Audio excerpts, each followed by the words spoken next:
I was always told my parents and everything, and my grandma mainly. Rehab is not going to work for me because at that time, like I was only doing, fentanyl. And I let them know, like, I'm going to check myself out in rehab. So the only way I'm going to get off this shit is to go to jail. And mind you, I had never been in jail. I've only been in jail 3 times ever in my life. I don't have a house. Sleeping at night. Hotels. Where do you usually? Hotels. Hotels and the honest sugar daddies, Oh yeah. Yeah, I mean it's cold. You gotta do what you gotta do. So that's how you like can make your money and afford hotels, sugar daddies. Yeah, that and posting online mainly. And like I said, I wouldn't necessarily street walk. Like I'll go to the store and if be honest, person talking the right number, money talk, bullshit walk. So I'm gonna make the money, you know what I'm saying? But majority, like my places, like people making quick, 90%, I say 92% of them are only like oral plays, like you know what I'm saying? And the other 8% is I gotta talk to you for a good at least like I said the whole Harris thing. I gotta talk for a good 10 minutes, something like that to see if you're not goddamn practicing and black magic and voodoo. And yeah, the STDs and shit, always wrap it up. Yeah. But more so it be bigger than that because some people you changing energy, soul, spirits like that, and that shit could stick. Like one girl, she fucking hopped in the same fucking car. The nigga robbed her and raped her, the same person 3 fucking times. 2 times he had to. You ready? Yeah, I'm gonna be one of your most memorable for you videos. Trust me. Sounds good. All right. So I'm here in Charlotte, and I'm here with T. T. How you doing, T? I'm all right, baby. All right. So let me get your age and where you're from. I am T. I am 27 years old, and I am from Concord, North Carolina. Concord, North Carolina. All right. Yeah. So let's see. Start off by, are you homeless? I would say I don't like to say homeless. I would like to say houseless. Houseless. But by choice. By choice. Okay. Not wanting to figuring shit. Well, hit rock bottom, and then I'm going back up the slope. So, but while I'm going back up the slope, I do have kids, so I don't want them to see this part of getting my life back on track, though. Yeah. But, yeah. I hear you. All right. So let's get into your early life. How was your early life? Did you have a good relationship with both of your parents growing up? I can say this. For a long time, at the start of the first 2 people that brought me in this world felt before anybody else could. Oh, wow. And it's kind of in a contradicting way because, now that, I'm older, it was kind of weird. I always was around both parents and stuff, but I never was both parents never did literally take care of, me, full time at that time. Thanks to what Grams did, though. The only way I learned unconditional love, growing up, I lived with my mama mainly, and we never told each other we loved each other in the household and stuff. But thank God for, my grandmother and stuff, who's a preacher, by the way. Yeah. Yeah, she showed me, the meaning of, unconditional love. So what I lacked there, she made up for it times 10, that I can't say. Okay. But I was the only child for 14 years.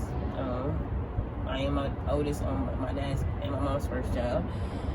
And, I raised my siblings, to the point where, to this day, they respect me, as a figure. Because at first, I'm not gonna, when I got to, my teen years, when my little brother and sister started going to school, at first it was you messed me up, I'm my only child. But now it's after a while I started I didn't want them to feel and deal with what I dealt with, just being, I had no choice because I was the only one there, Right. But, I kind of stepped in as a parent very, very early, so I really didn't have a childhood, what do you say? What's that saying? That jumped off the porch early, but not promiscuously, though, more so, having to grow up early, take adult responsibilities. I hate when they say sometimes people be like, oh, no, stay in a child's place, or you want to stay a kid as long as you would want to try to. Literally couldn't, to where I had my first job at 14, and in North Carolina they don't even allow you to get a working for me during that time. So, yeah. With that being said, by the grace of God, my cousin, both of my cousins, they were where one of them was an assistant store manager, one of them was the, head store manager. So, they did it under the table. My first and only fast food job ever, but never went back in. But they allowed me to work because they knew my situation, and literally that's what I did. I went to school. My senior year in high school consisted of waking up in the morning, getting the siblings dressed, get them on the bus, and out the door, come back to the house, get myself dressed, because I didn't have a first and second period, go to school, and my teachers, they fucked with me, they knew what was going on, so, like, at the end of the day, they wouldn't, they let me out, 20 minutes before school was over and shit, so I had to come home, get them off the bus. I didn't really so much, I knew they wouldn't be having that much supervision, but my auntie, where we lived at that time, stayed right below, literally department right below us. So she was if she was at home and not at work, I would, take them there, or, take them to my grandmother's house and then head to work, get off at 11, and to the point where my senior year of high school came around, I graduated early. Mm-hmm. So when everybody went back after winter break, I didn't. As soon as I went back, I basically told my job, take me off this second shift and put me on first shift. And I was pulling OT all the way up until I graduated. Oh, wow. I paid for cap and gown, all that shit myself. Wow, okay. I played big dog. And all then, right. more so after that, that's whenever, the year I graduated high school, I met my kid's father. And I had my daughter 6 months after I met him, so I was, like I said, I've always been in that adult, motherly taken care of. So it's I didn't have a childhood neither. But also, I've always been that person that people come to, the strong women. I was, it's not, it's something I love. That's my love language is, taking, like I say, taking care of people. But my love language is I won't say pleasing. It's just giving to others, help. Put it as an example, I can throw a party. And sit back in the back and watch the party goes on. As long as everybody have good, that'll make me feel good, shit like that. Yeah. But, Okay. That's the early years kind of, type of thing. Okay, so when did you start living, I guess, the street life? Okay, one thing I can say is I grew up in the bottoms in Concord, but after that, I turned 10, it was suburb life and shit. But like I said, I was also always in a responsible, position. I had to take, people, relied on me. I didn't have time to, rip and run the streets, so it didn't start then. So more so I was book smart at that time until I met my kid's father. That's when, I'm not even gonna say I necessarily was ripping and running the streets then, but after we had our second kid, that's when, because I would never say that, nobody can make you do any drug or anything like that. Nobody can make you put the shit to your nose or whatever, but it was in that environment more so, being around him. And no, he wasn't, one of those, why don't you try? Because, sometimes that's how, when you're in a relationship, because I can say this, he hid it from me. He hid it from me. Mm-hmm. And I was pregnant at that time, and I know when I found out, it was more so your kids are me, and your daughter are me, and mine is his first child too, so he took his ass to rehab. But before he took his ass to rehab, I started taking the product and, boom, because now I'm going through shit and stuff like that. And after that, that's when I started, kind of going back and forth, in the streets a little bit. And up until that point, still, I had never street walked, and I could say that was going on in 2015. And this year, I could say, 2024, September was is the first time I ever, I wouldn't even say necessarily even street walk. I'll just go outside and be hanging with, the girls and shit like that, because, Yeah. But the grace of God, this is, that's not my only income. I don't have to do it. It's not I don't have nothing, or anything like that. But also I have a big authority problem too. So I don't like being someone told what to do. But do you want to get? I see you squinting. The sun. Do you want to get out of the sun? Yeah. That's it. Mm-hmm. All right, there you go. But because I have keratoconus in my left eye. If you don't know, just look it up. But it's right. My eyes sit like a cone, not a ball. Yeah. But being around him more so, and then after having our second child, I had always worked and stuff, and you know, but it was always, you know, quit your job, I got you, and it's like, because I've always had myself to always wow. I could never, that was my main thing, I could never let nobody be 100% in control of, I don't say finances, but in taking care of me. I know, because at the end of the day, the only person who got me is me. Yeah, after we had a second child, you know, that's when finances started coming into play. All right, so I have to ask you a hard question. Do drugs play a part in your life? I can say I'm the type of person now in this phase, you know, I ain't gonna lie, it took me like, I always tell my parents and everything, and my grandma made me. Rehab is not gonna work for me because at that time, like I was only doing, you know, fentanyl. And I let them know, like, I'm gonna check myself out in rehab. So the only way I'm gonna get off this shit is to go to jail. And mind you, I had never been to jail. I've only been to jail 3 times ever in my life, and that was just this past year, almost in last year. And, for paraphernalia, but one of the times it was here, you know, up here, and obviously I got out, boom, I'm home. But the second time was somewhere I had no choice but to sit 45 days, and I was in Atlanta because if you don't have nobody with a Georgia State ID to bond you out, you cannot get out. And my bond was on paid, so I sat for 45 days. And I'm not gonna lie, the first few days while being locked up, they were crucial. They were crucial. But Atlanta has a program to where, like, if you're addicted to drugs and shit like that, you know, they'll goddamn give you shit. They won't let you just suffer and shit like that. Like, it's, you know, kind of good, you know. And they'll give you a sponsor. Like, where sometimes a lot of people in the pod, like, you know, house moms should be sponsors and shit like that too. So they give you medication while you're in jail? Yeah, they'll give you medication, like, because, you know, most of the thing is, like, most of the time it's like you'll be anxious and shit like that. Most, like, to keep you calm.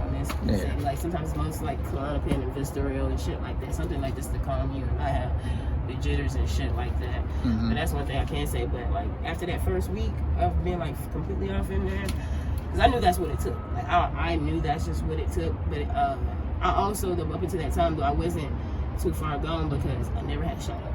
I never shot up. I just getting completely. I feel like that's when you put that needle in your arm, that's crossing a hole into another world. You know, I don't judge nobody. You know, everybody's story different, but I just knew for me, you know, once, and also, like, it was at that point too. I wasn't using to get high anymore. Using mainly to stay sick, you know, type of thing. So I went from, like, what, 1.5 grams a day habit to, you know, half a gram or less, anything, like I said. But I knew, though, in Atlanta, though, when I got out, I was so scared to come back. I knew I had to come back for my kids, but I was so scared to come back because I knew, you know, it's that doing this, saying, like, doing the same thing over and over, expecting different results and shit like that.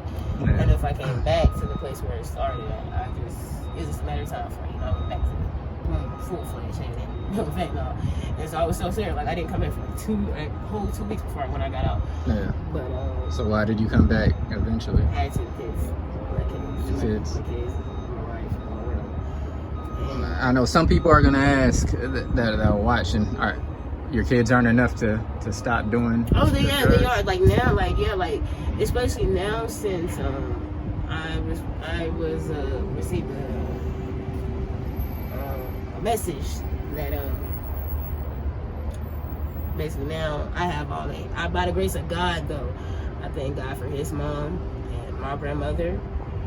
Because, you know, obviously we doing, you know, this lifestyle, you will deal with the situation with DSS at a point in time.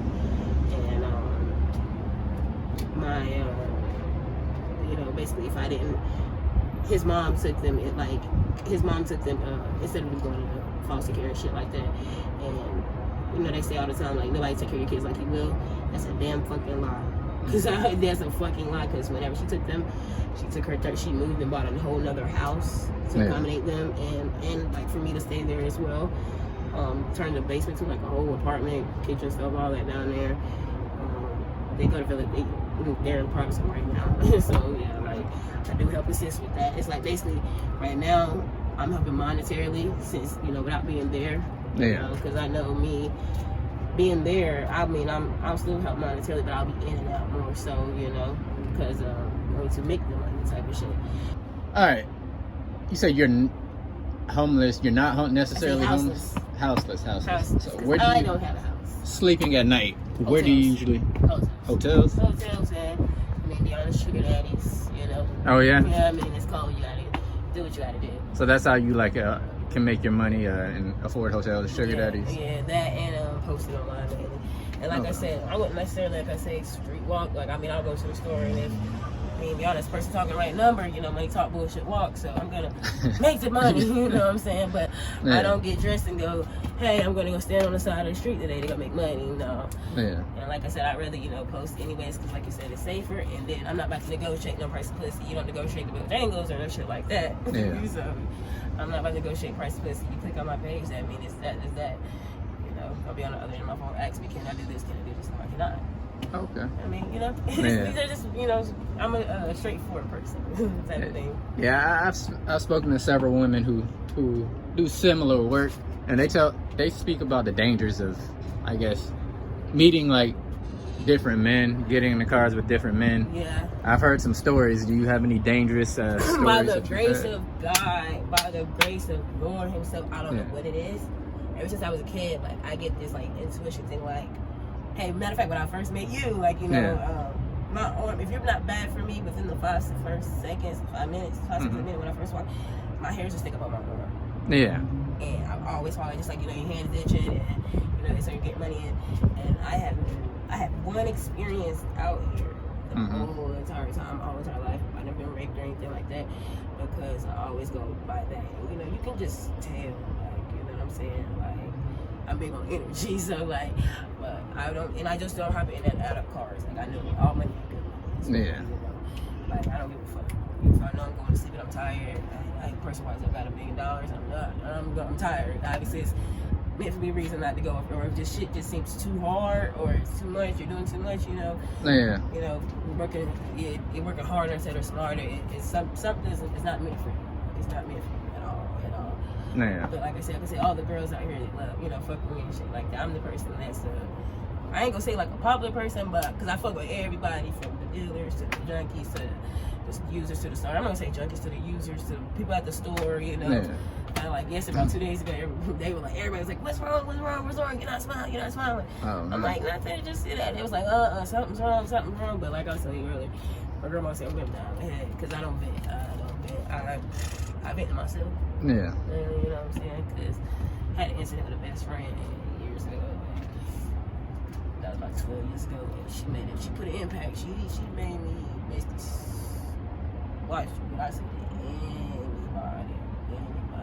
anybody. Yeah. What happened? Basically, you know, the situation I took up for her when she was pregnant. I took up for her when she was pregnant from a girl I didn't know. And then we kind of fell out. Me and her did. We're sisters. We always fall out like a day or so, whatever. So she didn't. I gave her guys some pick up for her. She didn't come, man. Something stupid, right? And long story short, she basically links up with the enemy that I wasn't even enemy of mine, and starts telling her Pandora box secrets. You know what I'm saying? And that's a notice. What do you like to do for fun? Like, what do you do for fun out here? Because I know it's a rough life, but do you still get to have fun? Sometimes we play kickball. Sometimes we'll play hide and go seek out here. Really? Hell yeah. Like we'll play hide and go seek like when the sun's going down and shit. But we play, I mean, I think you got a lot of tweakers out here. So you know there's about 500 flashlights out there this big. Yeah. So you got flashlights and but I kinda like I'm one of them bougie ones, like, you know, so I got what's the shit called? At QT they have I never like you know like the miners they have the headlight. Yeah. Well, at QT they have a toboggan, whatever you call them, toboggans, a hat or whatever, a beanie, and the light is built into it. Oh, wow. So like I popped out one of those. They was like, yo, let me get that. I said, nah, I gotta be, you know, I want that big ass lamp on my foot. And I'm dark skinned as fuck, so you know I'm incognito already.